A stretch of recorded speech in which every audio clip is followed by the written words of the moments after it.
everybody. Welcome to Boss Babes. I am your host, Brown Girl Bella, also known as Shannon for all of you here. And I am so excited to bring you episode number 4 of season 2 with Dr. Jocelynne Rainey. I'm going to bring her up in a few minutes. Just want to first start off with some housekeeping. I have up a banner. Well, I will have up a banner. Hey, everybody.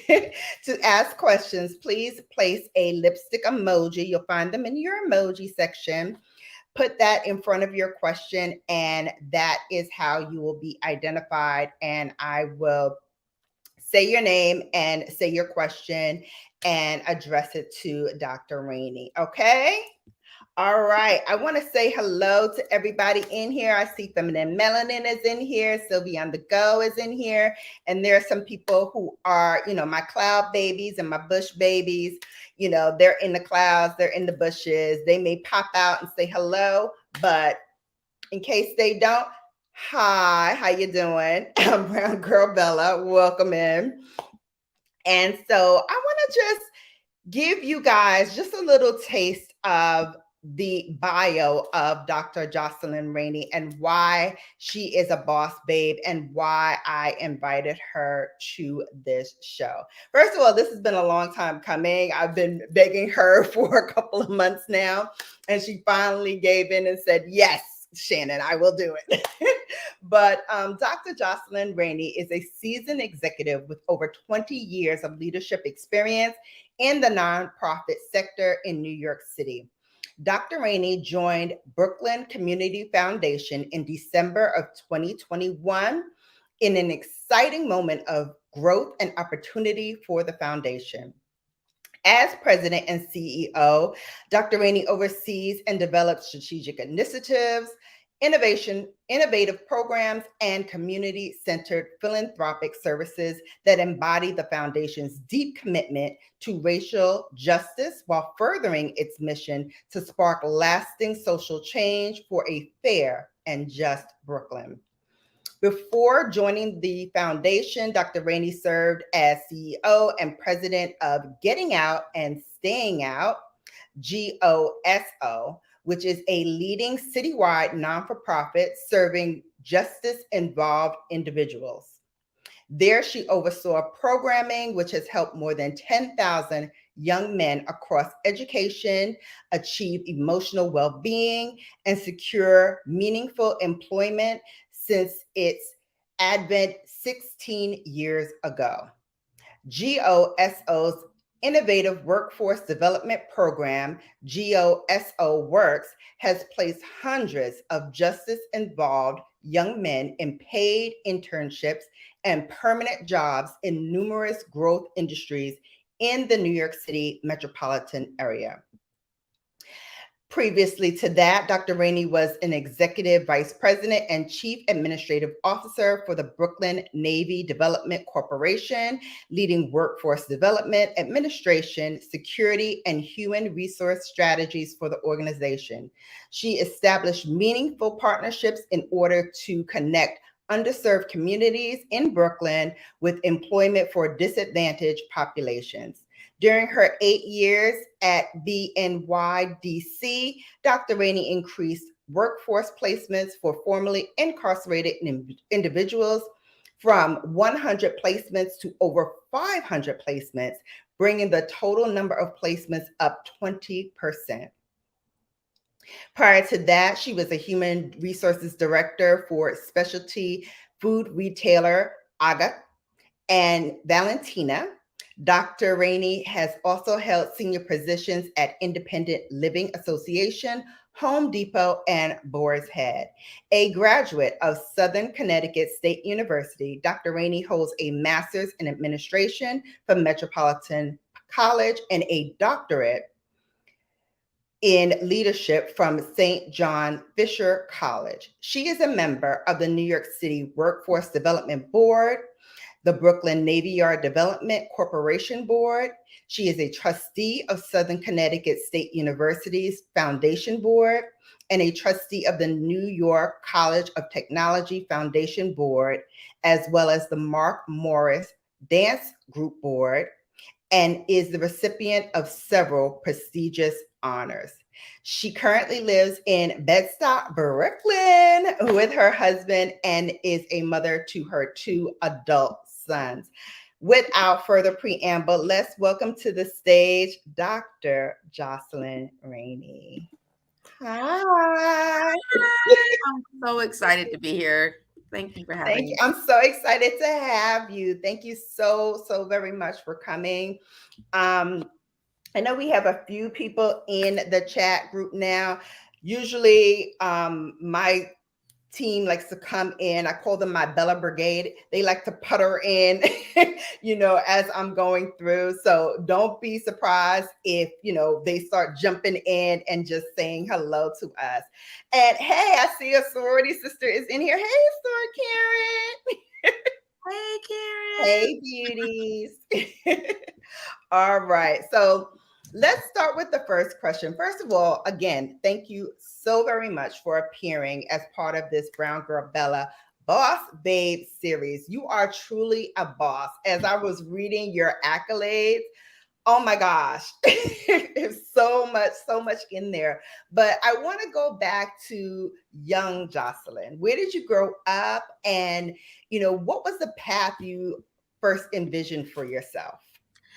It's so interesting. I grew up between Connecticut, where you are soror, and Richmond, Virginia. My mother was born in Richmond, and New York, in Brooklyn. So I have really long roots in Brooklyn. I went to elementary, middle school, and high school in Brooklyn, and in Richmond. Um, Mhm. and I have really strong connections in Connecticut, where my dad has been since 1976. Um, Wow. I don't know. I think that, when I think about what I envisioned for myself, it changed all the time. And that had Mhm. kind of been my route. Like, whatever the fork in the road was, like, whichever way I traveled, or whatever, like, what brought me joy and what I was passionate about, I kind of just tried to follow that route. And that's kind of like how I ended up, like, wherever I ended up. Okay. Okay. So you said you grew up in Connecticut. Which part of Connecticut?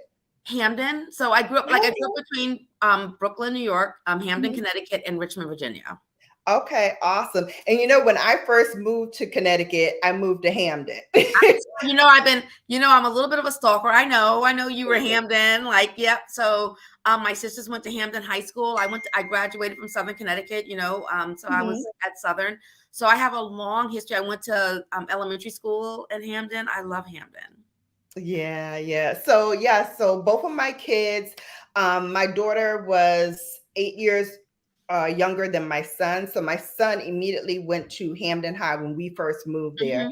And then she went to the elementary school that was right off of, oh goodness, Skiff Road. Oh, Skiff Street, Skiff right? Street, yes. Okay, so I went to, so it doesn't exist anymore. I went to Whalen Middle School, which is now is Hamden, right? It's Hamden Middle School, but I went to Yes. John B. Whalen Middle School, and I think there was another middle school in Hampton at that time.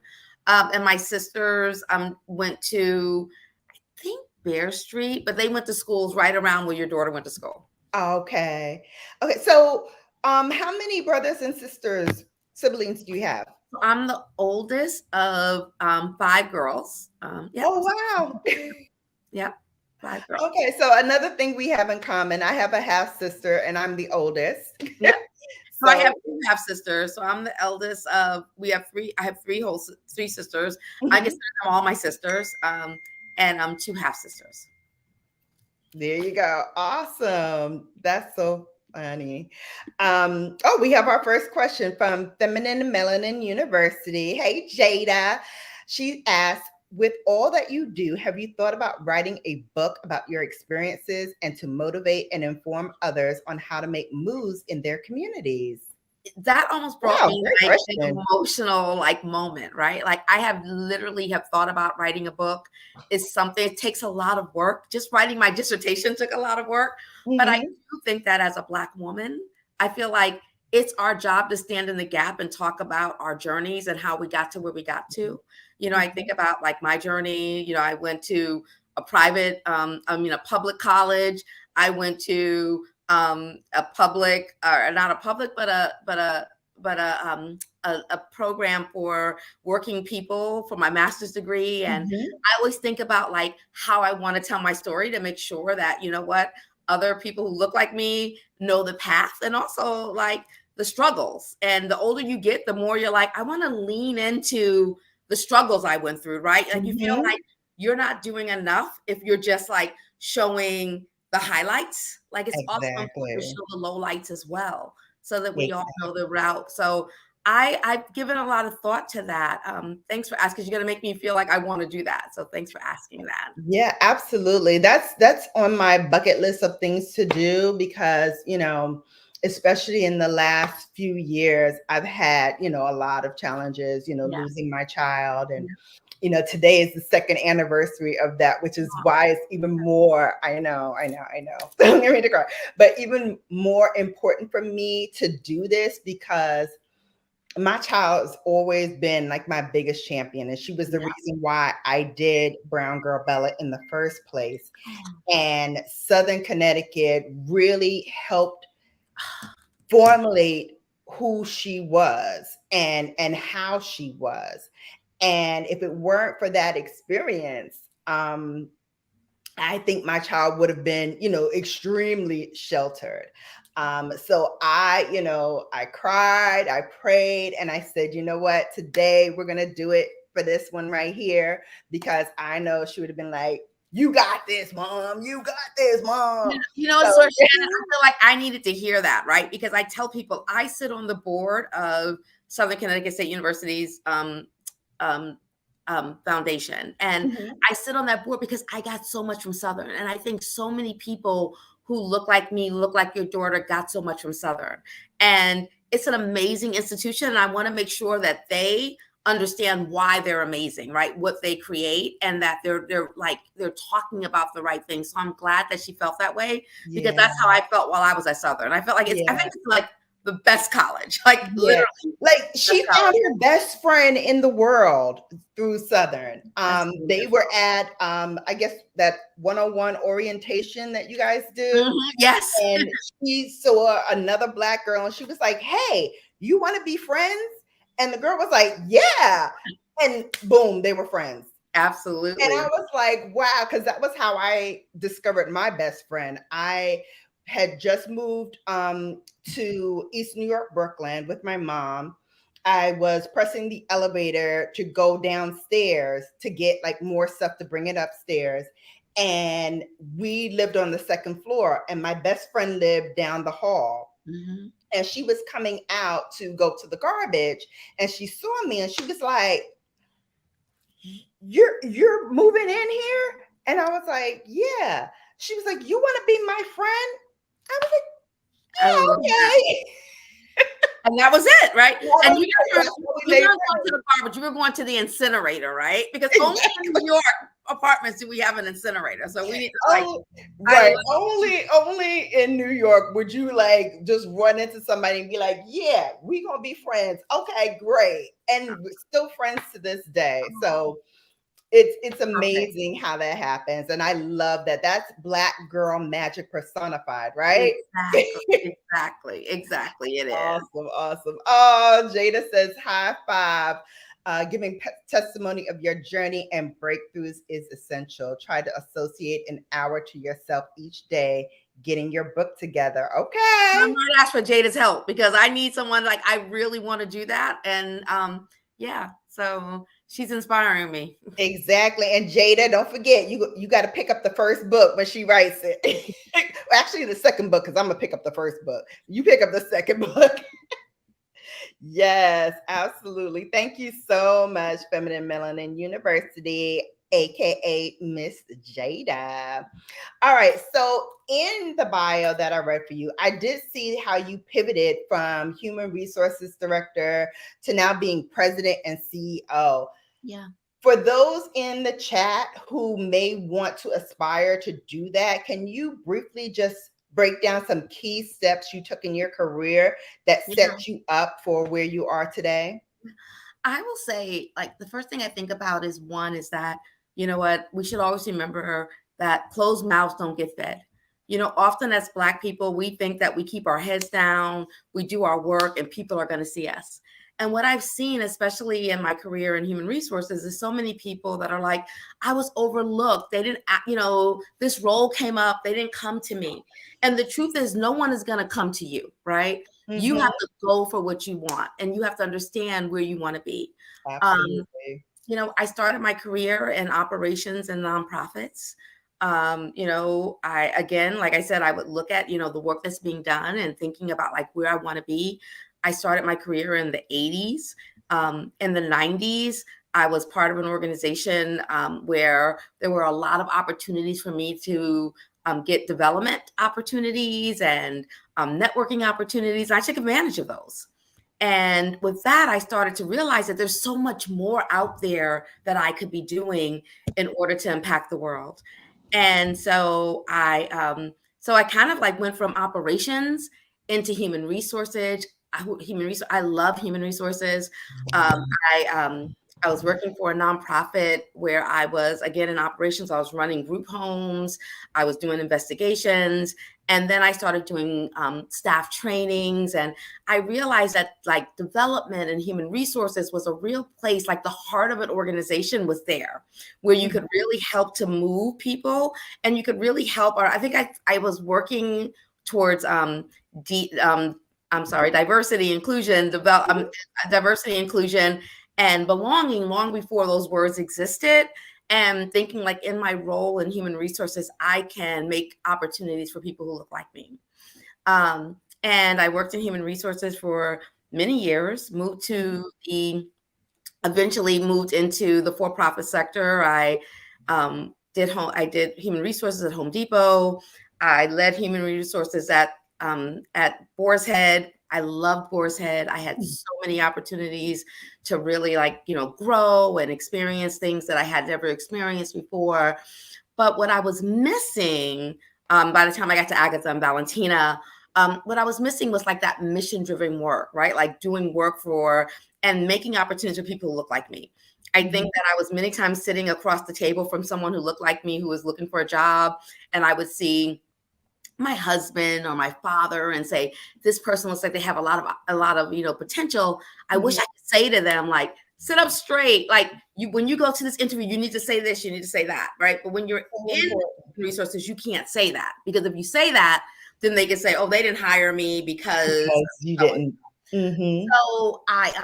So I said, I want to go to mission driven work. I went to the Navy Yard and thought, you know, I love this work. They were doing workforce development work, which was connecting people in the community to the jobs on the yard. And I said, I want to run that area, even though I'm not doing that in human resources. Because I want to use my human resources experience in order to help people connect to jobs. So anyway, long story short, went to the Navy Yard, went in as the head of human resources, and eventually said, I want to do more. I moved into being the chief administrative officer, where I was overseeing quite a bit of the portfolio. But at the end of the day, I knew I wanted to do work around racial justice. I knew I wanted to run an organization that was focused on racial justice, focused on connecting people to opportunities.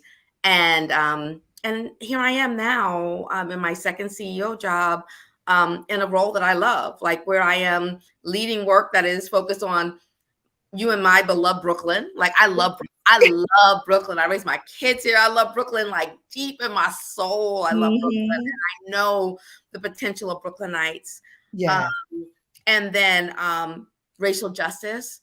I know what structural and systemic racism has done to Black people. And we want to make sure that we're creating opportunities, that we're standing on these platforms, that we're talking about this so that people can make opportunities.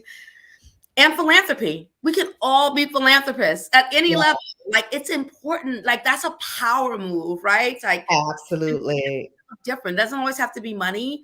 So I think that for me, it was just like really seeing opportunities and feeling like confident in what I can do, and asking. Like throughout all my career, I would say, "Hey, I'd like to do that. Can I do that? Can I be your CAO? Can I run that for you? I can make you better if you let me run that, right? And I think as Exactly. women and as Black women, recognizing that we should ask, because white men are asking for what they want. So Mm-hmm. we have to ask for what we want as well. So it's really Absolutely. important to be able to say, raise your hand, say I'm in. This is what I want. Mhm. Yeah, I want to lean into that a little bit more because you said so many key things. My mind was just like going like, oh, I got to grasp onto that. I got to grasp onto that. One of the key things that you said was you realized your strengths and Mhm. then you tapped into those strengths to then catapult you to the next level. Yeah. And I think as women, and especially as Black women, we don't tap into our strengths nearly as much as our white counterparts or even our Asian counterparts or Hispanic counterparts. We feel like we have to sit back Yeah. and wait for someone to notice the contributions that we have instead of saying, you know what, I have this to offer. Let Yes. me show you what I can do. And then the other key point that you made is that when you were given that opportunity, you rose to the level and you stepped up and you made it happen. Because that's the other part of this is that if you stay ready, you don't have to get ready, right? Exactly. You have to say, I believe in myself so much that when that opportunity comes, I got it, and take off, because that is when people start noticing you and start saying, you know what? She did such an excellent job on that. How about Yes. for this? Exactly. Exactly. And then it snowballs. But you have to, one, recognize it in yourself, because if you believe it, then you can achieve it, right? If you Exactly. believe it in yourself, you Yeah. are going to go very, very far. And I think that that is something that we don't say enough to our young girls as they are going through, college and getting prepared for what life holds on the other side of college. Because, yes, it's great to be book smart, but you also have to be knowledgeable and aware and be savvy enough to Yep. pivot and turn and recognize if something's not working, how to make it work for you. Exactly. Exactly. I always tell people, I said, one of the things that always helped me, and I remind myself of this, like, what you feel on the inside is what you manifest on the outside. Mm-hmm. And so you have to believe in yourself and have your own self-confidence in order to manifest that. And so you always have to be thinking like, I'm the bomb. Like, I know what I'm doing. Mm-hmm. I know how to get this done. And then other people start to see that as well. And I think as women, we particularly don't like walk in forgiveness of ourselves. Like, Mm. I remember overthinking if I mispronounced a word. I would be in a meeting like, oh God, I mispronounced that word. They're done. They're not thinking about me anymore, but I'm still like, beating myself up. And we Yes. also have to feel like, everyone makes errors. It's okay to ask questions and be a continuous learner. It's okay not to know because not everyone knows. And so I truly believe in what you're saying is that we have to really tell other women that we have to believe in ourselves, because that's how people are getting ahead, right? Like, it's really about, Exactly. what do you want to do? Believe in yourself, know your worth, know what you know, and continuously learn. You have to be the best at whatever you do. Mm-hmm. So you're absolutely right about that. Absolutely. And if it's not working for you, understand that too and learn how to Pivot. harness those things that you've already learned and Mhm. pivot.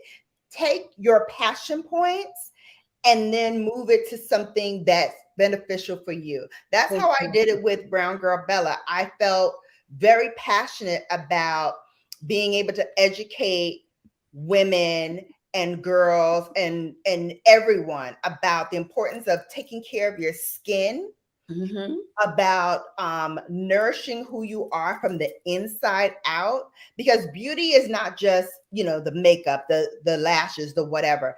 Beauty is everything you put inside your body that then generates what the overall appearance. Inside is what you manifest outside. There you go. Mhm. Exactly what you said before. I mean, and what's important to know about harnessing your power is that it's not something to be ashamed of. I think, like I said before, like people think that, being proud of your accomplishments and being, out there and pushing yourself and putting yourself out there to the powers that be and say, hey, listen, I have this skill. Let me show you what I can do. They think that that's a bad thing, but it's not. It really is not a bad thing. And I think that's one of the things we have to normalize for our young girls is that, yes, you can be proud of who you are and proud of what you can contribute.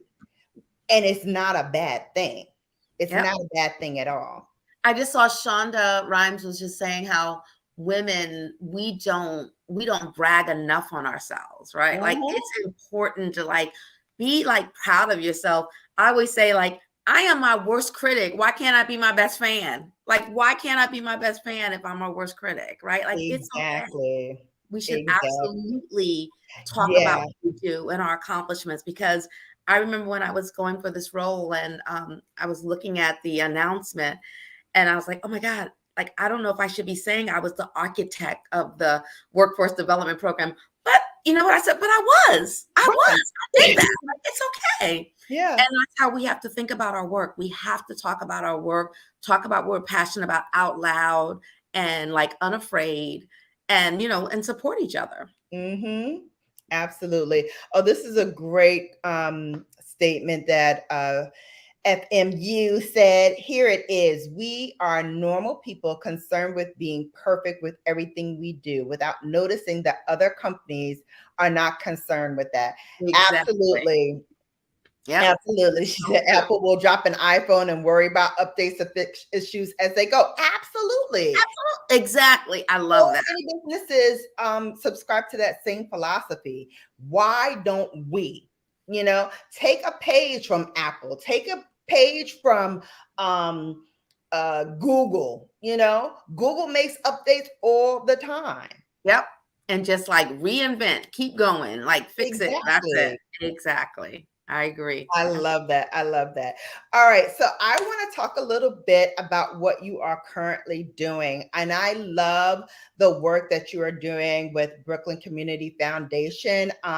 For those in the chat, I did put the links to all of their social media. I invite you to go and support the foundation and the work that it does, because it does so much. Like, Dr. Rainey's going to touch on it a little bit, but really go and check out the website, check out their social media handles, and really dive in, because even if you don't live in Brooklyn, the work that they're doing is so important. Maybe you can model it in your own city and town, again, harnessing your power, and leveraging the success of things that are already done and established. You can bring it to your town and your city as well. So let's let Dr. Rainey or Jocelynne talk a little bit about the Brooklyn Community Foundation. Can you explain what the foundation does, how long it's been in business, and some of the key mission points? So the Brooklyn Community Foundation, since its founding 14 years ago, it's been in Brooklyn for 14 years ago, is the only community foundation in Brooklyn. We are focused, and I always say this, we are unapologetically focused on Brooklyn nonprofits. We are unapologetically focused on nonprofits that are doing work to combat systemic racism and structural racism. We look at everything through a racial justice lens. The foundation has given over $90 million to nonprofits across Brooklyn through our 14 years.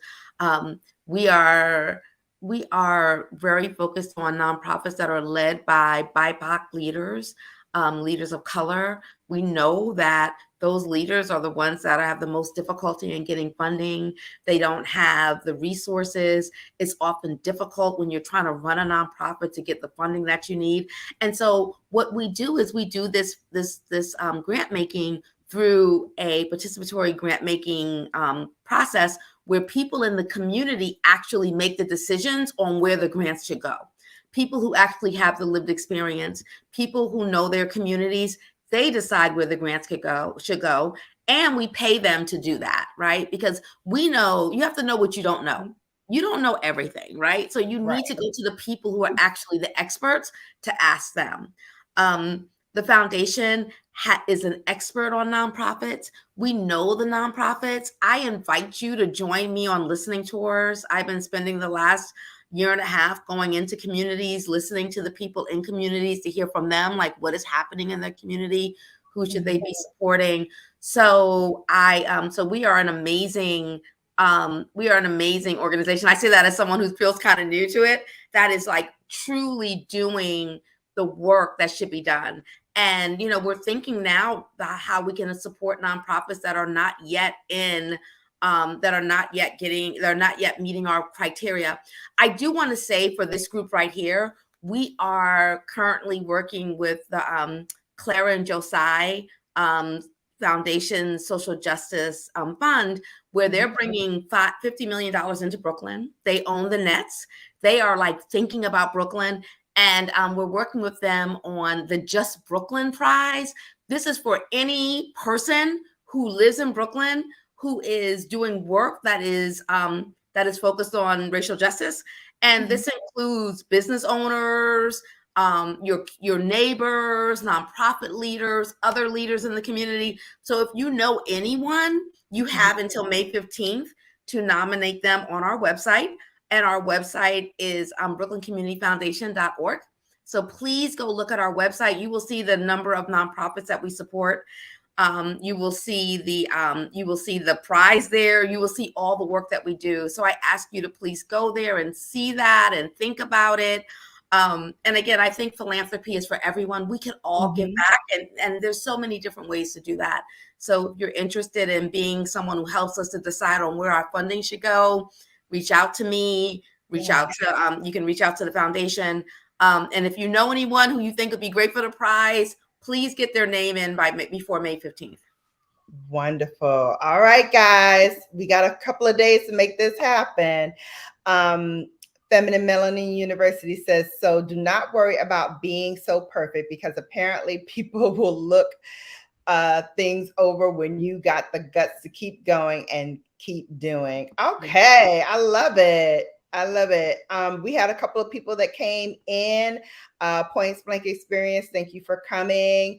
The Empress Goddess Spiritual, hello, sweetheart. Thank you so much for coming. She says hello to the panelists. Thank you. Thank you. Yeah, this is awesome. All right, let's go to the question that I have for you next, which is the funds that you can use to kind of create your own, I guess, not nonprofit, but like a scholarship or an endowment or something like that. How does that differ, or does that differ any from creating your own separate charity? Like, what are the advantages of utilizing Brooklyn Community Foundation versus setting up your own charity? I love that. So so before I got involved in the foundation, I've been a friend of the foundation for a really long time. I've been so impressed with their work. Never thought about myself as being the CEO of this organization.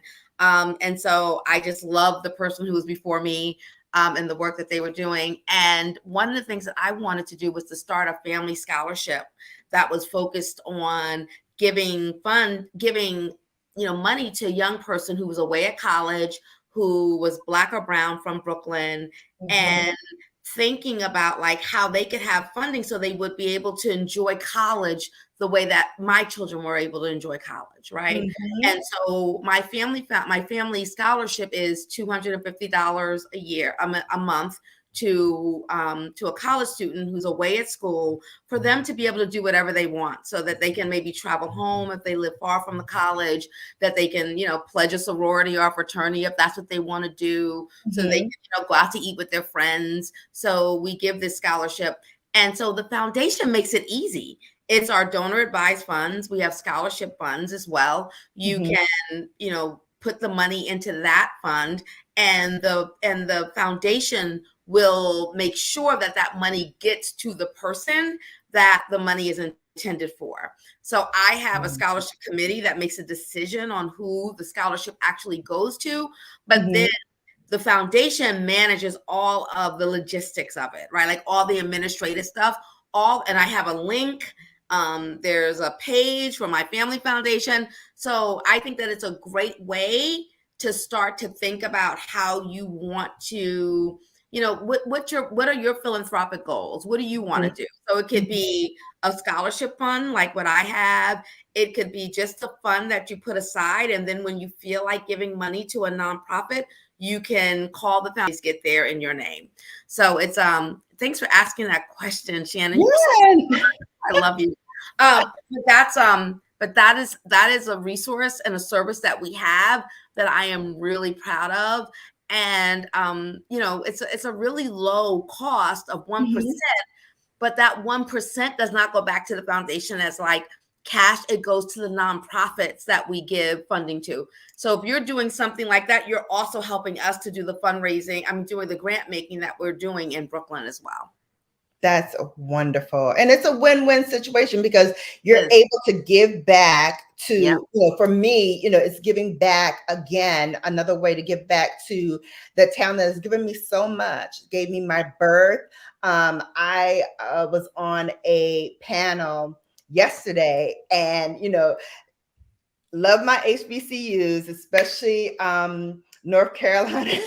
A&T, they say, they have that Aggie pride. I said, well, you know what? I get it. You all have your Aggie pride, but I have Brooklyn pride. I was Brooklyn born, Brooklyn bred. And when it's all said and done, I will be Brooklyn dead. Okay. Exactly. My grandmother in Brooklyn. That's right. That's how I feel as well. I'm like all things Brooklyn. All things Brooklyn. And just Brooklyn, like we talk about, like we love Brooklyn, but Brooklyn is literally like the fourth largest, would be the fourth largest city in the country if it was a city.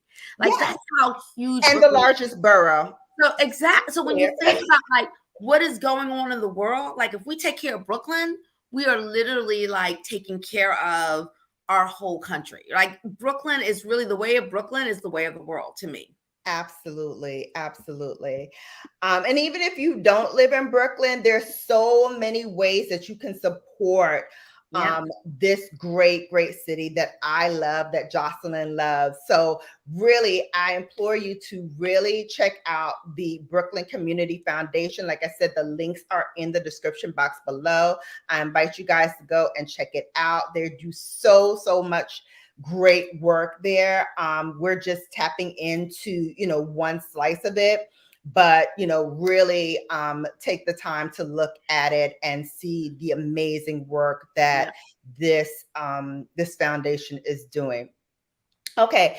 Are there any other areas, Jocelynne, of focus that BCF is interested in establishing? Like what is on your wish list of things to do?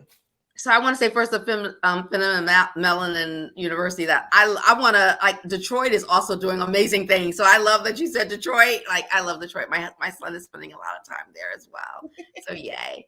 The foundation. So one of the things I'm really thinking about a lot is that, like, around like, how do we cast a wider net? How do we make sure that we're supporting as much of Brooklyn as we can? Because we are, like I said, unapologetically focused on Brooklyn. And the other thing is, like, right now we focus on youth, elders, and immigrant rights. But also, how do we help to build capacity for nonprofits that don't yet have the bandwidth to be able to apply for grants or do not meet our threshold around budget for grants. So I do think a lot about how we can support more Brooklyn as well, and support them in ways that may not be a grant. It may be supporting an event, helping them to connect to other donors and funders as well. But my wish list is that, like, Brooklyn sees us as the place to go when you want to give back to Brooklyn, and that you trust us. You trust us with your treasure when you want to do that as well.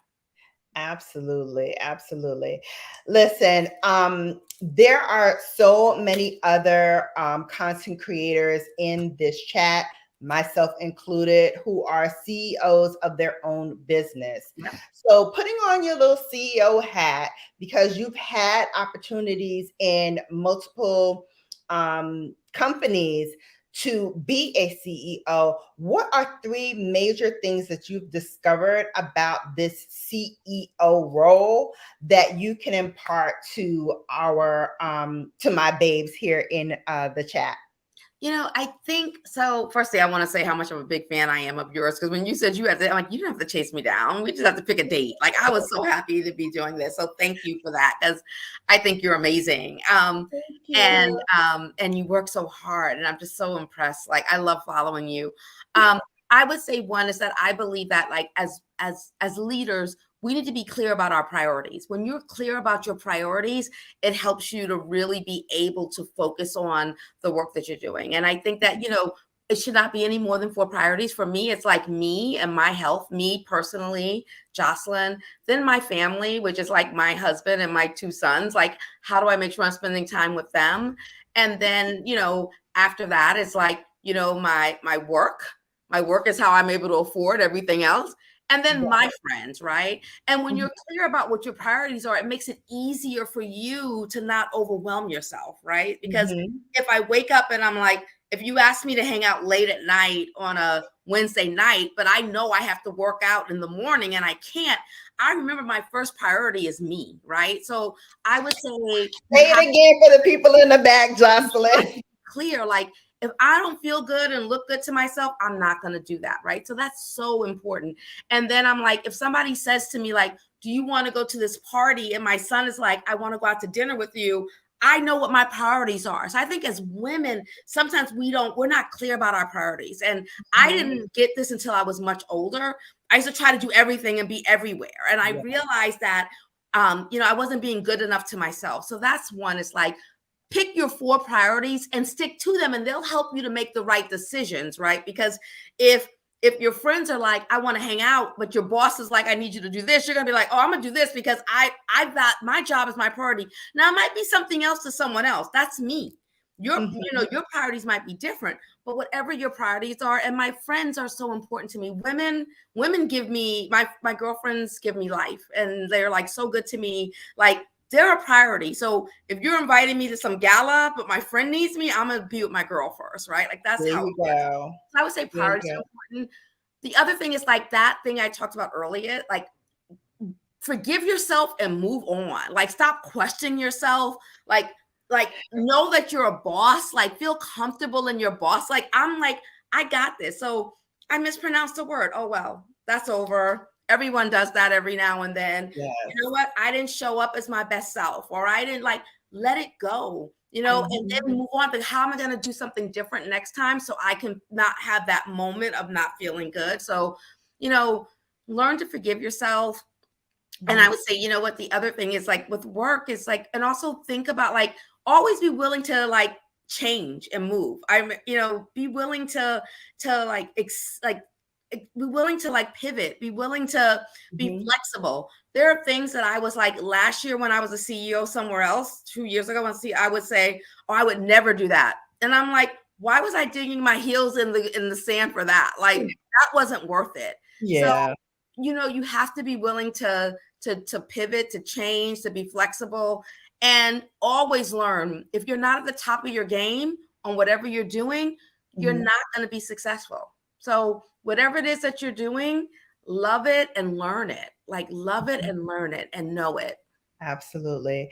Another great question from Jada, Feminine Melanin University. Where do you see your foundation in 5 to 7 years, or where do you desire for it to be? I love it. So we are working on we're working on a new branding. So I'm excited. So look for us to have, like, hopefully a new name, and really, like, positioning ourselves as, a Brooklyn, like, we're Brooklyn cultural, like, we're in there, and, like, broadening ourselves. I want to see us doing more.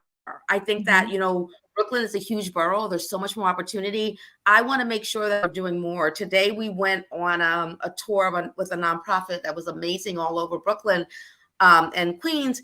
And what made me feel best about it is like I told her I was going to bring donors and grantees to her nonprofit to see her work because I was so impressed with their work. And when I did that, she said, you said you were going to do it and you did it. A lot of people say they're going to do it and they don't do it. Right. Exactly. So I want to be that foundation that stands in the gap for nonprofits and that we're able to advocate and talk about their work in a way that, we really know it and that will bring other people along in order to donate them. So I want to make a bigger impact in Brooklyn. So in the next 5 to 7 years, I just want folks to say, Brooklyn Community Foundation has supported more nonprofits than any other foundation in our city around whatever their issue, whatever our areas are, which will be Brooklyn. Okay. All right. Here's another pivot question, because again, you always have my mind racing, which I love. But is there any other partnerships that you want to see the foundation putting together? Like who's out there, like your number one and number two, like I want to partner with them? So if anyone knows Jay-Z, Jay-Z's from Brooklyn. I want Jay-Z. I want to work with Jay-Z to put together like some wonderful programming for Bed-Stuy. And so that's my dream. And like I said, I don't believe that closed mouths get fed. So I'm saying it out loud. That's right. I think that, you know what, I live in Bed-Stuy. I live a few blocks away from where he grew up. That's my dream. And I am like, that's important to me. So I want to partner with Jay-Z. I also want to partner with other foundations that are bigger than ours in order for them to be able to do funding in Brooklyn, like in the smaller nonprofits. So how we can help them to do that. We're partnering with the DOE on some things right now, which I'm really excited about, which is new to help them to bring in nonprofits. But my dream is let's get Jay-Z back in Brooklyn supporting the foundation. But I'd love for his foundation to partner with us for us to be able to do more in Brooklyn. I love it. I love it. Oh, Terry, you're about to leave. I saw a super chat from you come up, so I'm going to put that up in a moment if you're still here. Karen saying, you're both amazing. You are amazing too. I can't wait to get you on a Brown Girl Boss Babes. That's another boss babe. You guys. Oh my God. Doing amazing things in the city. Yes, absolutely. So definitely want her on here. Yes. High five to Terry. All right, here is the super chat from Terry. He'll catch the rest on the replay. But thank you so much. You know how we do. Hold, please. We got money, honey. Hold, please. We got the money, honey. Hey. Little something for our babes in here. Y'all know every super chat I get goes right back into this channel. So thank you. And thank you, babes. All right. Thank you so much, Terry, for that. I appreciate it. Hey, Ray of Sunshine. Coming in. Yes. Thank you so much. Brand your passion. Absolutely. Absolutely. That's a great point. Hey, Christoph, Crunchy Life. CC in the building. Ray of Sunshine in the building. I love it. Someone to be. You are too much. All right. Next question. Oh my goodness. I love this, by the way. This is so great. All right. So having a strong support system, as we all know, is important with any role that you have. But beyond families and friends, are there any other people that you lean on for support? Like, do you have a mentor? Are you friends with other CEOs? Like, what does that support system look like for you? Yeah. I believe, I truly believe, and it's important to have like supporters and people who you can go to, I definitely find that, you know what, I am someone who has other CEOs that I call. There was an affinity group that one of my colleagues put together during COVID that was so helpful to me when I was a new CEO. And it's still helpful to me. I think that having people who are actually doing the work is really important. And like, you know, like being trusting other people who are doing the work and going to them. Like, I don't want to be that blind person that thinks I know everything. Like, I literally will to ask people, like, what are people thinking about the foundation? Like, what is our reputation? Like, are we doing the right things? Right. Because you can get kind of caught up in yourself. So I think that it's really important to cultivate relationships with people who are actually doing the same work that you're doing. It's good to have your friends. Your friends always have your back. Yeah. And, you know, hopefully, like on the most part, they will tell you the truth. But it's also good to have other colleagues that are that doing the work as well. So, and some of my supporters are like my last CEO. Like I consider him like a huge, you know, a huge counsel, someone who I can go to and ask questions. So yeah, so I have a lot of people who are actually in the work that I go to as well. They might not be my, you know, the folks I call at like 7 in the morning, like I call Karen, who's here. But they are people who I call when I need to, like, some advice on, like, how do you do this, or what do you think about this?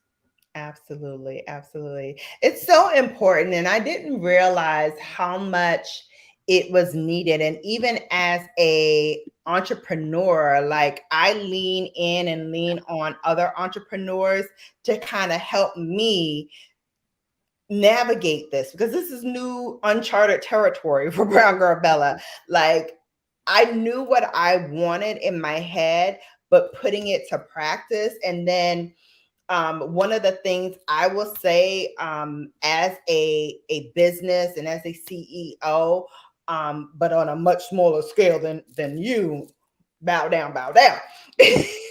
But having people who can talk to you about budgeting for marketing and taxes and what you can write off and what you can't write off, and how you build that infrastructure so that you are not by the wayside and owing Uncle Sam a whole ton of money. I will tell you, this year wasn't a great year. Well, last year wasn't a great year for BrownGirlBella. We made some money, but I also invested a lot more into the business in terms of like the products that I invested in and bought to show on the channel, and things that I did behind the scenes to help boost the channel and make the channel grow. And so my tax guy, who, you know, I love, get yourself a good tax guy, ladies and gentlemen. Get yourself a good accountant and a good tax person. So he said, yes, okay, you lost some money, but guess what? On the personal side, you made a lot more. So it balanced out. So I was almost in a, you know, 5-figure tax deficit. And with the things that I did with BrownGirlBella, I was able to get that down. So my tax bill at the end of the day was $450. Wow. Because of the things that I did to invest in the company and things that I could write off because of the company that helped balance it out. Yeah. So, I mean, although I hate to give back any money to Uncle Sam, because I feel like he don't need none of my little money. Yeah. But that's not bad. He doesn't need not one red cent. But I was comforted by the knowledge that I had someone who had my back, so that it made it all a lot less stressful for me.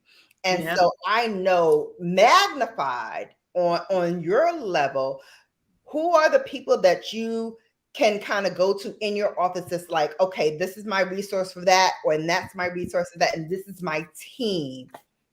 Can you talk a little bit about that? I will say one is that, you know, my chief of staff is my go-to. Like, she makes everything smooth.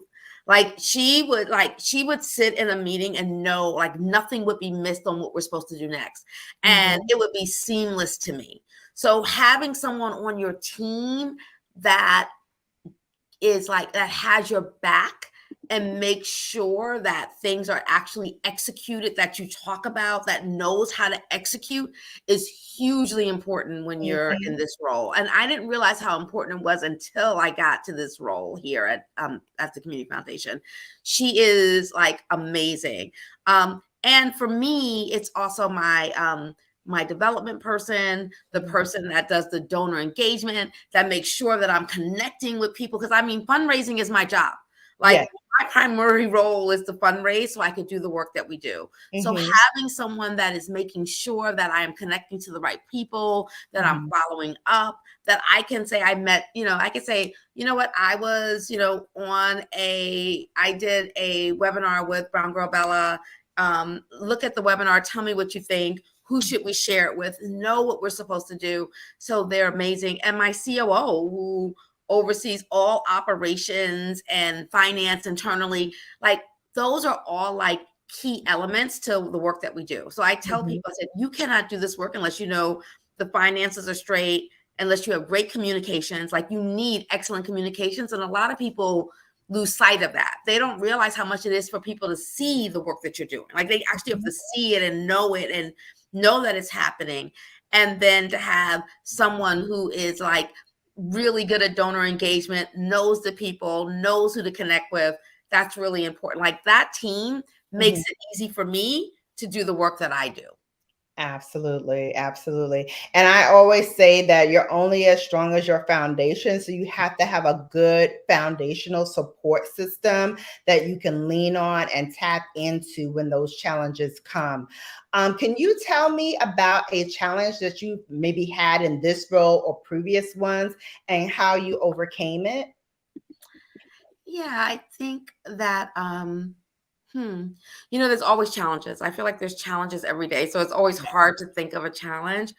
But I will say that, for me, I think that one of the biggest challenges is, I am I'm on it, right? Like I want to be excellent. And I think that one of my challenges was that I was so in the moment. So I was that person that if something was wrong, I'm texting you at that moment, like, why didn't this get done? And what happened, right? Or I'm calling you up and I'm thinking that everyone works like I work. And what I realized is that if I want to be a good leader, I have to allow people to have the same, like I believe in like you being able to give 100% at the job. Like I want 100%, but I also think you need to be able to give 100% at home. And that has made me now like a better human being. Like I think that if I had recognized that I was growing in my career, I would have been a much better leader. But when I was younger, I wasn't. I was like, I have to be on, I have to be on, I have to be on. And so I expected everyone else to be on, be on, be on. And so now what I realize is that like I keep this all the time. I have a notebook. And I love that. write in my notebook, right? Like I'm like, oh, I need to ask this question. I don't ask the question in the middle of the night. I now schedule when I send emails. And I used to be really stubborn about that. Like, why do I have to schedule? They don't have to look at it. But you know what? It's a small like it's a small way for me to change in order to like give somebody the space to like enjoy their family and enjoy their time off and to really be present with their family, so that because when they're working, I need them to be fully present with me. So I think that that's where I made some of my mistakes. It's like, because I was always on and because I didn't give myself boundaries, which I give myself more. I still don't give myself enough boundaries, but that's because I love it. That's who I am. Right. And I don't have to make them, and I don't have to put them in, they're not me. And they don't have to be in order to be like amazing. So I think that that's one of the mistakes that I made, is that, I treated people as though like what I expected. And now, I'm much better. Like I said, I never walk without a notebook. It's always in my bag. I schedule my conversations, and it gives me a minute. Is that even important? Like, do I even need to mention that? Let's see what they did. And so I would say that that's an area where I had to grow. Absolutely, absolutely. Yeah, I mean, I remember one of my bosses a while back was saying, oh, I write emails at all times of the night, but you don't have to answer.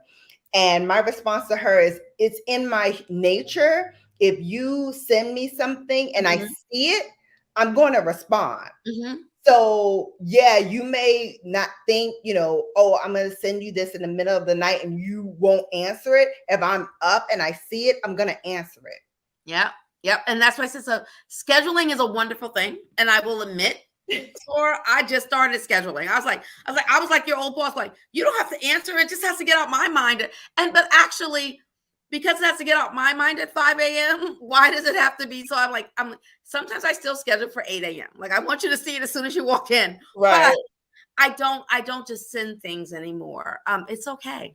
Yeah, absolutely. And then also having the grace, because then, if she's sending me something, then, I'm plugged in if I see it, and then I'm going and I'm, Mhm. talking to my The team. next person. Yep.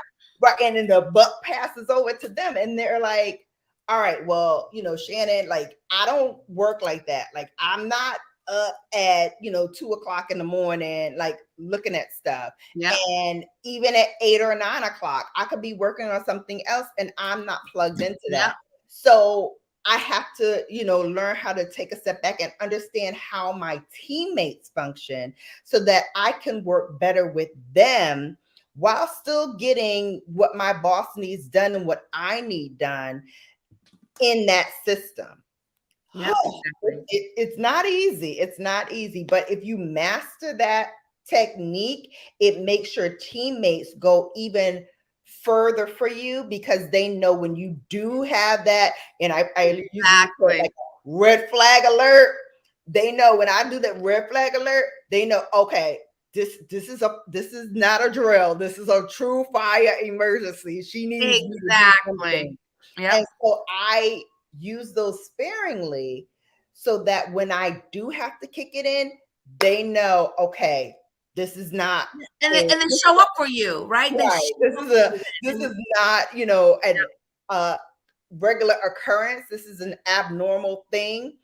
She needs me to go in and do what I need to do.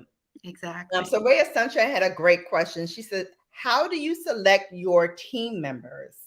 Yeah. Ooh. I think I love that question. I look for people that are passionate. I look for people that really care about the work. I look for people, believe it or not, when I was young, I used to love people who worked in fast food or in retail because fast food and retail are hard jobs. I worked in fast food, I worked in retail. And if you said you worked at Home Depot for like 3 years, I knew you'd be a good employee because I know how hard it is to work at Home Depot. I did HR at Home Depot. I've worked since I was 15 years old, right? So I worked Same. there. I tell people, I said, I believe every job is a good job. So I look for that. So I look for people who have like diverse work experience. I look for people who are passionate. I look for people that are, I think that also like people who are like curious, who have good questions at the Mhm. end. Like I really look for people who have done some research. And believe it or not, I've been recently in the last like 10 years, 8 to 10 years. What I look for too is people who want to work for me. A lot of people now, when they come to like interview, they know who I am. Mhm. They want to work at the foundation or they want to work with me. And that is like who you want to work with, right? You want to work with people who like, I want to do this work. So that's how I look for people. Is people who want to do the work. I care more about that than I care about the actual skills. I think that you can't, I love that. you can't teach passion, right? You can't You teach passion. can't, and you can't learn it as you go. You Yep, have to come in with that kind of drive because exactly. that's going to pull you through on those days where it's like, oh my God, the most menial task I need to do tomorrow. But you know what? I'm going to power through it because I got to do this, that, and the third after that. And Yep, that's the fuel that keeps you going. exactly. Another great question from ROS is how do you keep yourself and your team motivated? Woo! Yeah. I think one is like first acknowledging their work, right? Like I think that that's really important. I do that. I make sure that I acknowledge their work. I acknowledge things that they did. Sometimes you're in the moment and you forget. Like tonight, I was slacking someone to say, "Great job today. I really appreciated what you did," and everyone did great. I think the other thing is like making time for people. Like I know that I am, like I said, I am a person who since used to send emails and I'm still that person, right? Like I might be scheduling it, but I'm still writing emails all hours of the night. Um, and so I do things like I invite staff to lunches. I try to make time for that kind of like intimacy so they can be like, when she's like, when I walk in, I'm like, do you have so and so? They'll remember like the lunch they had with us. And I talked about, my husband, my kids, my love of Brooklyn, like what I think about the work. So I've always been someone who tries to make time for my team. And in the past, it was me when I was, under a CEO, I would make time for my colleagues so they would get to know me a little personally, so they would feel like, what, I get who she is, so I understand when she's doing this, when she's like, I just need this thing, I need this thing. And I try to build in like staff activities throughout, and I do also I also like I try to attend most staff meetings. I won't say all anymore, but I do try to actually be in staff meetings and be present and like be there as well. So I try to make time for the team. Yeah. Again, another great mentor of mine said, as much as you work hard, you have to also learn how to play as hard as well, because you need those moments to kind of carry you through when those days that you really need to pull in an all-nighter or work even harder to get that task done. And it's all hands on deck and you really have to, get to that deadline. It's important to pull back and know, at the end of that, there's going to be some free time where you can just let your hair down and have a good time. So yeah, listen, I had to learn that point, red flag alert, and not to use it often. I love that. Yeah. Absolutely. Hey, Arakona Robinson, welcome in. Chat Vision, hello, welcome in. Good to see you. All right, so let's turn a little girly, right? First and foremost, you and I are both members of Alpha Kappa Alpha Sorority Incorporated. So, as I like to ask all of my sorors, we each come in to the sorority with different experiences. But what made you want to seek membership in Alpha Kappa Alpha? My family. My father is a member of Omega Psi Phi. He's been a member of Omega Psi Phi since 1966, the year before I was born. My life was spent around people who were in, Black Greek letter organizations, AKAs and Deltas. My stepmother is an AKA, and I went to school knowing I was gonna pledge a sorority. I went into college knowing that. So I am one of 5 girls. We're all AKs. So I knew that was gonna. I truly knew that. I knew that that was something that I was gonna do when I went to school, and I will tell you that it is one of the best things that I did. I love Alpha Kappa Alpha, and it's been an amazing experience. Absolutely. Absolutely. I tell everyone, like, my experience in Alpha Kappa Alpha, like, I was an older student. I had been working like you since I was 15 years old. And, my very first job was a co-op program in high school where I went to school one week and then I went to work for 1 week. And my very first role was at Irving Trust, now Bank of America. But it was on Wall Street. And I remember getting up every day with my grandmother and going into the office. She went into her office. She worked at American Express. I as I said, worked at Irving Trust, and my work ethic came from my grandmother and came from my mom. Seeing them get up, especially my grandmother, because she got up Southern ladies, they love to get up butt crack early. Yep. In the morning. Mm-hmm. And so we got up together butt crack early in the morning, because even when I went to school, my high school was in Bensonhurst, Brooklyn. Oh. Not the best place for a Black girl in the Not 80s. back then. Out there, not then. Mm-mm. However, I will say it formulated who I am, because I became resilient. I was a member of the Boosters. I was a member of the Key Club. I was in everything that I wanted to do. I was able to do at New Utrecht High School. There was no limitations whatsoever to what I could do. If I had that passion, they made a space for me. And so I chose that school because of the co-op program. Everybody else in my program got placed in like city jobs. So they worked for the Department of Education, they worked for the Department of Sanitation, they worked for the city of New York. And the placement for me was a bank. And I was like, I have no clue how I got that position. I had to interview like everybody else. And I asked the person after I got hired, I said, what made you hire me? Because I have no idea how banking works. And she said, that's why I picked you, because you said, I am willing to learn. And that to me is more important. Like you said before, having the passion is better than having the skill, because you can learn the skill. You can't learn the passion. You can't learn passion. And I came in and she said, I had my little skirt suit. And she said, you were so adorable. She said, you were so adorable, because that she saw that you wanted it. She's like, and I practiced with my grandmother. My mother was in human resources. I, practiced with them. And like I said, if you are already ready, you don't have to get ready. So when she started firing off those questions, I took a deep breath and I shot out my answer. She said, wow, everything that she lobbied at me, I lobbied right back at her. And then when she asked me if I had any questions, I already had my list together.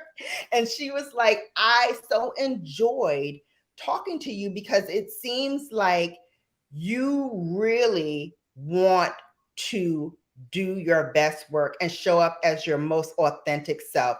And she said, that's why I chose you. And I was like, yay! Yeah. And even after, because I also, because my mother worked in human resources, she was involved, the typing pools back in the day. So, when we didn't have childcare and she had to take me to work, she would stick me into one of those typing pools, close the door, and she's like, just, type your name, whatever, like make yourself busy. And I would be in there typing, like my full name, full out. And her boss was coming by and she was like, oh my God, like whoever's in that typing pool, you need to hire her because she is quick. And she opened the door. She's like, this is my 7-year-old. And she was like, she rolls up the little, I'm really dating myself right now. She rolls up the little typing thing and she's like, oh my God, that's so cute. My name is Shannon Tawana Bowers. I live at da-da-da-da-da-da. And she was like, you wrote out your whole little life story. I was like, that's all I know. My mother said, come in here and type. And that's all I knew is like my name, where I lived and what I wanted to do. That is so wonderful. So so having that work ethic, I think, is really, really important. And even as a sorority member, I know, we do community service all the time. We fundraise, and everybody looks at like the glamorous side or the fun side. Us strolling, us with the pictures in the air, us with t-shirts on. But you forget, like before you put the t-shirt on, before you do all of this other stuff, there is the work of Alpha Kappa Alpha Sorority Incorporated. And it is work. Believe me. It is so much work. It is so much. And it's such good. It's like, it was my first entree into community service. It was like, I think between my father and the sorority is where I knew that, you know what, my life has to be around like giving back to my community. It's how you make change. And we learned that at a very young age. Like, it's very important. Yes, absolutely. I see some new people in the chat. Hey, TC, HBCU Queen. I was on a panel with her last night. Thank you so much for my honor. She was honoring those in the Philadelphia area. So she, had what did she have? A sheriff in there. She had people who were rerunning for their positions as community school leaders. Yeah, I love Philly, TC. judges, I love Philly. Hour and a half away from love and sisterly affection, right? Yep, exactly. Absolutely. And she actually came to our last regional conference at Philly. I met her there. She came to our public meeting, and she knew a lot of people who were sorority members and who were the leaders in government and in Philly, because she works in that sector. And so I was like, oh, this is old hat to you. You're right at home. Exactly. I love Philly. I had a good time too when we were there. Absolutely, absolutely. Hey, Mommy Mercedes, welcome in Miss Yo-Yo's Closet. Hello. Yeah, 7-year-old. Type in my full name, where I lived, everything. Yes, absolutely. It's work, honey. Absolutely, absolutely. All right. Thank you guys for all of that.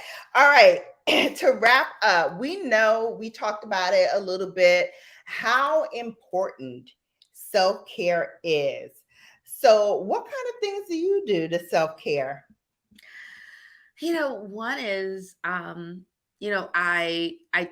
get up every morning and try to do at least 30 minutes of something. I go to the gym twice a week. I get on my elliptical downstairs. I think that, it just changes the way that I think.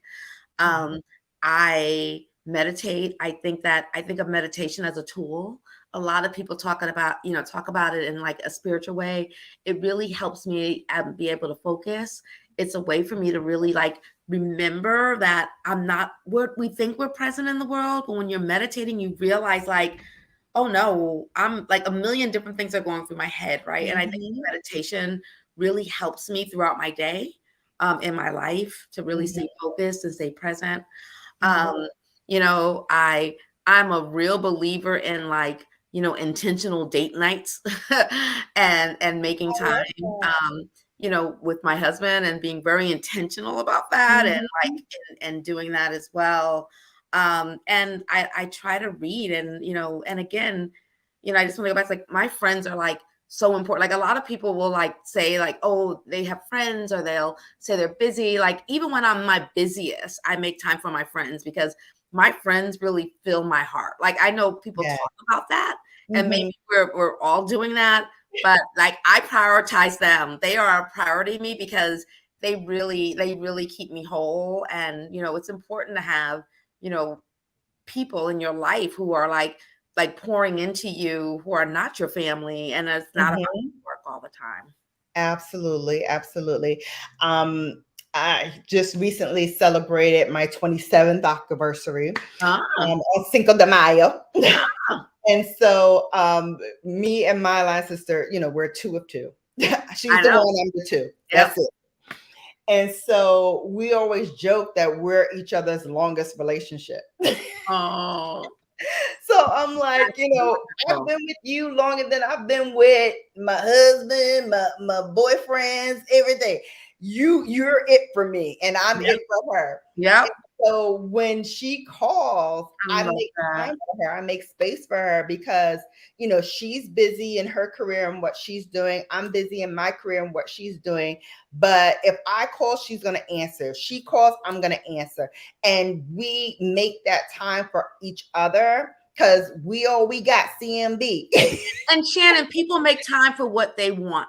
Like, I truly believe if you're not making time for me, that's your choice. Like, I know how, like, my life is crazy. And I literally say, like, what is the most important thing? Like, people make time for what they want. And so I'm like, if you're like, you have to be clear. The people who, the people who are you're there for, and like you make time for what you need, what you want to, and what you need to.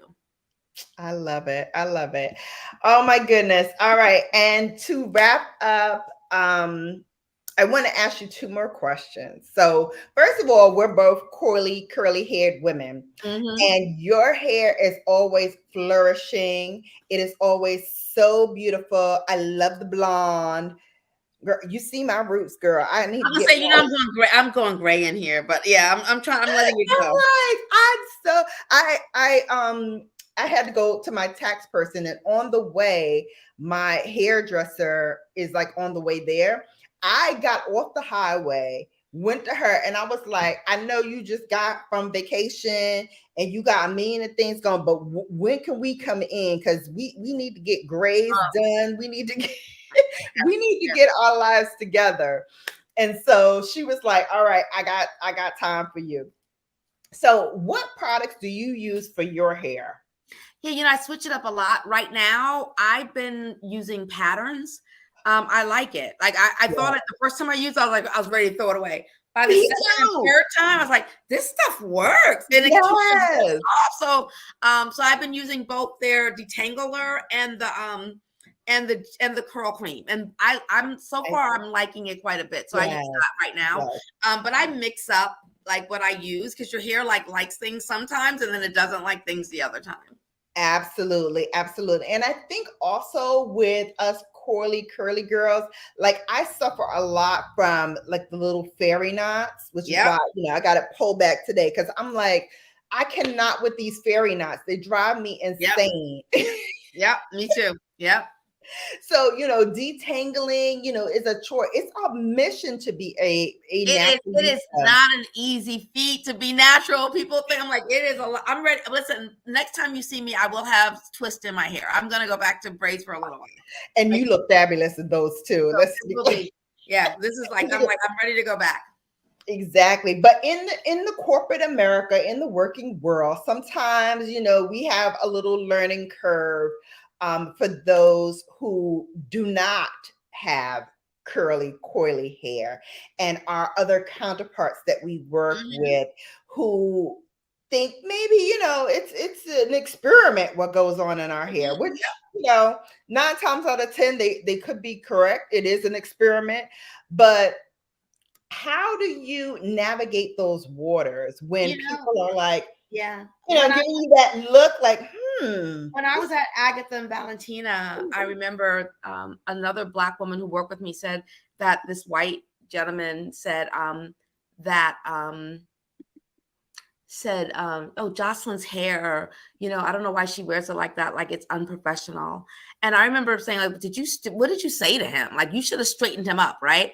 But what I will say to you, Shannon, it kind of it empowered me from then on to say, I'm going to bring my curls, my curves, because I'm a curvy girl, you know me. Like, I'm bringing my curls and my curves and my fitted dresses to work every day, so that when they see someone with my curls and my curves and my fitted dresses, they will know that she is like brilliant and ready, because they know that Jocelynne was brilliant and ready. So I bring my full self. I wear my, my Black American flag, my 1613 project pen that my girlfriend gave me, that I am like, I'm going to bring all of me so you can bring all of you. Right. Exactly. And I can say that to you, Sora, because I've been 35 years in the sorority, so I know I'm a little older, but I'm like, I'm going to bring all of me so you could bring all of you, right? Absolutely. And so anyone who knows me knows that when you see me in a professional setting or you always see my whole self, because we cannot continue to conform to what they think are their norms against what is comfortable for us. Exactly. And, and I'm also not my hair. I'm not here for you to pass judgment, whether you like it or not, on my hair. I'm here for this. Yep. You're here for this. Yep. This is what you hired me for, not what's on top of my head, but what's in my head. So I always combat that, because, in my sector, because I'm in, marketing and advertising. So I Yep. deal with advertising, people. And 9 times out of 10, I'm working with a Caucasian agency. Yep. And with that, they have questions like, oh, wow. You're like, how long does it take for you to get ready? Like, your hair is so unique. Your hair is so this, your hair is so that. And I'm like, thank you. Let's get started with what we're here to do. Yep. Like, that's not the topic for today's Yep. conversation. The topic for Exactly. today's conversation is, what are we doing about these marketing initiatives for our clients? I don't want to spend a whole lot of time talking about me pulling out fairy knots, because really, you don't care, and I don't care to tell you. That is it. Exactly. I love that. Right. Like, at the end of the day, Yep. who cares? You don't, and Yep. I don't. So let's not do this dance. Let's Yep. do a dance that is going to benefit us both. Exactly. All right. And now I want to talk about what's in that makeup bag, girl. Because we always here on Brown Girl Bella, we got to take that last peek into what's in the makeup bag. What products do you love? What do you put on your lips? What do you have? Let's go. We want to know. So let's say, it's funny because you told me that. I'm going to take out my makeup bag. So Yes! one is that I have found this Fenty bronzer that I can just like glow up really quickly. I think my girl. All right, what color? What we looking at? So, you're asking me a color. I don't know. I need to be like, what color? I just found the one that I like. My girl Marcella told me about it. I got one and I just love it so much. So it's like quick highlights. And so I would say Fenty has like a few colors that'd be good on us. But, I got this one. My eyesight is not good enough for me to tell you what color it is. That's okay. We'll look it up. Fenty has a multitude. And the other one I want to say is that I want to talk about my Fenty lip gloss, but I keep. Okay, so I know this color. This is Max O lipstick. And it just gives me like the best. And it's like, I don't know. I found it years ago, and I never I have at least 3 tubes of O in my house, like one in my bag, but if I lose it, there's another one.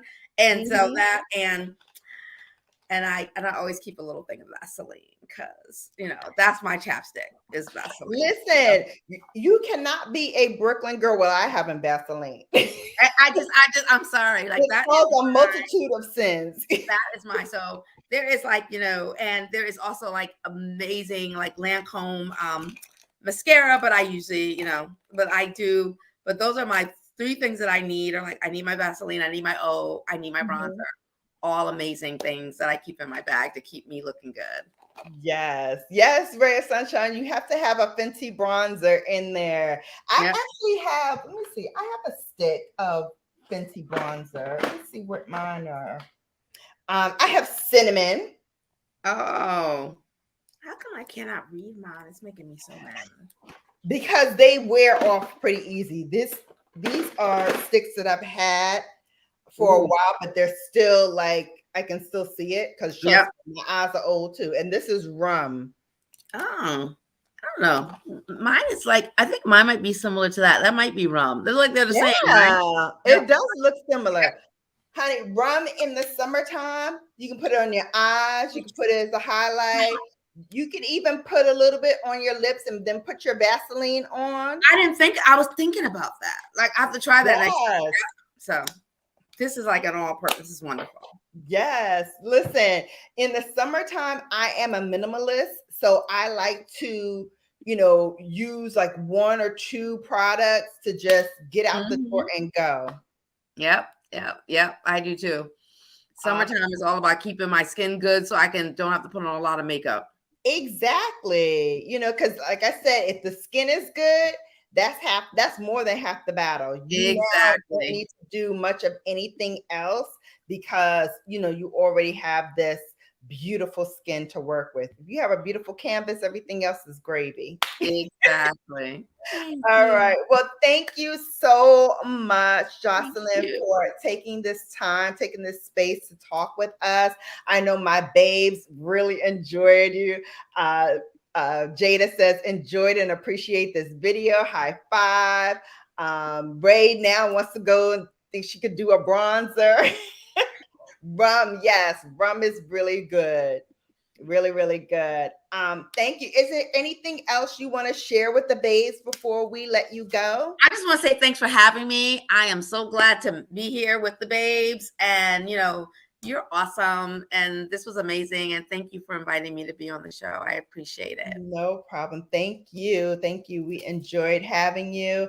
Once again, thank you, babes, for being so active and chatty in the group. I love it when you chat. We had up to 22 babes in the building. We're at 10 now. And I enjoyed you guys. Thank you. Thank you so very much. Tune in tomorrow for Bella After Dark. That's the other side of Brown Girl Bella, where we get a little naughty. We talk about grown folk stuff. We drink some wine or some liquor if it's quicker, and we talk about the day's events. So I invite you all to join us tomorrow night, 9 p.m. And until next time, you have now been Bellafied. Thanks for watching, and we'll see you soon.